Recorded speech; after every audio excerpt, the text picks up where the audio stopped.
Hello everyone. In our last session, we learned about Pandas series. Today we will focus on Pandas DataFrame, which is the most commonly used data structure in Pandas for handling tabular data. A data frame is a two-dimensional labeled data structure similar to a table in Excel or SQL database. It consists of rows and columns where each column is essentially a Pandas series. Data frames allow us to store, manipulate and analyze structured data efficiently. The key features of the Pandas data frame include it can hold different data types such as integer, floats, strings, etc. It can support custom indexing for rows and columns. It allows easy data filtering, sorting, and transformation.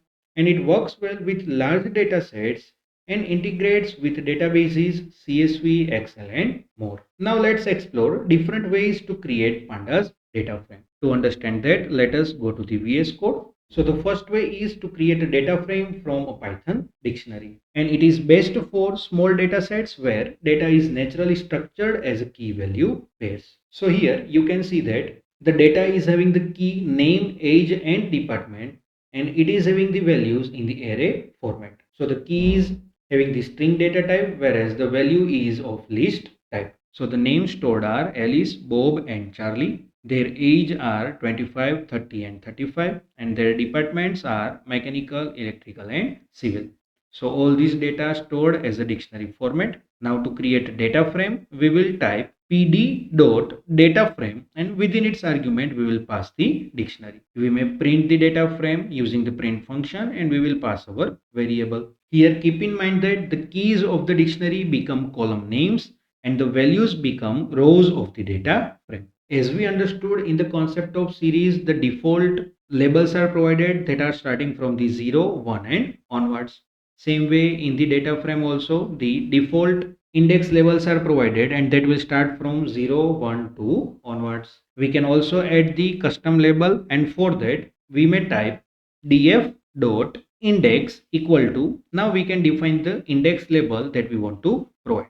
So suppose we want to provide the index label C001, C002 and C003. So again these values are provided in the format of list. After execution of these line, the index labels will change and the custom labeling will be applied. To check that, let us run the program. So here you can see that column names are name, age, department, and these are nothing but the keys of the dictionary. The default indexing labels are provided, that is 0, 1 and 2, and remaining all the entries are provided. Now after execution of this custom labeling line, you can see that the labels have changed from 0122 to C001, C002 and further. So I hope you get the idea that using data frame function, we can create the multidimensional data and we may represent it in the format of row and column as the data is available in the tabular format. You are also having the option to provide the custom labeling, and for that you need to use the index concept.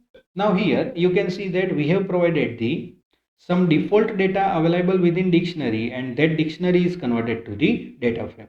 But there may be a chances that the structure of data is known but we want to add the data later, and for that there is also option available to create the empty data frame. So to understand that, let us consider another program. So here you can see that we are writing df equal to pd.dataframe, and within its argument we are only providing the names of columns. So for that, columns equal to name, age and department, and then we are printing the data frame. So it will only define the column names but the data will remain empty. Now then after, we can add the data to this empty data frame using this log functionality, and about these we will understand in detail in our further session. But to just get the idea here, we will mention df.log. Within its argument, we will indicate the index position, that is 0 equal to, we will define the data name, age and department. So that will be Alice 25 and mechanical.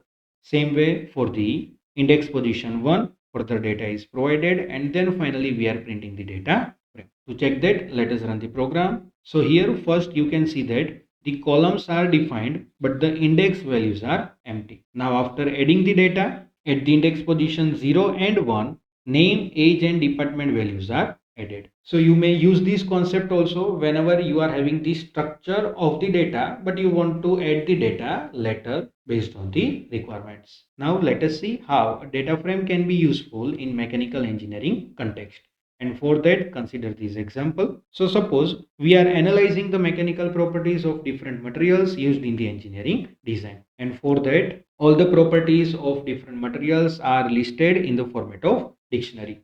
So the materials, density, Young's modulus, and the tensile strength data are mentioned in this dictionary format. This dictionary data will be converted to data frame using pt.dataframe. Within its argument, this dictionary is passed. Then finally, data is printed. Now suppose from this data, we want to have the materials having the tensile strength greater than 500. So here you can see that we are having the list in which key and value combination is available, and in the value again we are having the list. So from that list we want to extract the data. So we will mention, suppose we have stored it into the strong materials equal to df refers to the outer data. From that outer data again we want to represent this inner list. So again we will mention df within square bracket, again df within square bracket we will provide the label, that is tensile strength megapascal, and from this we want to have the element having the tensile strength greater than 500. So we have mentioned greater than 500. So it will collect greater than 500 values from this tensile strength, and from these values again it will consider the key data from this entire materials section. So it will store only the data of materials which are having the tensile strength values greater than 500. To check the output, let us run the program. So the data for 4 materials are added and the columns are material, density, Young's modulus and tensile strength. Then after using this filtration, we are getting the list of materials which are having the values of tensile strength greater than 500, that are steel and titanium.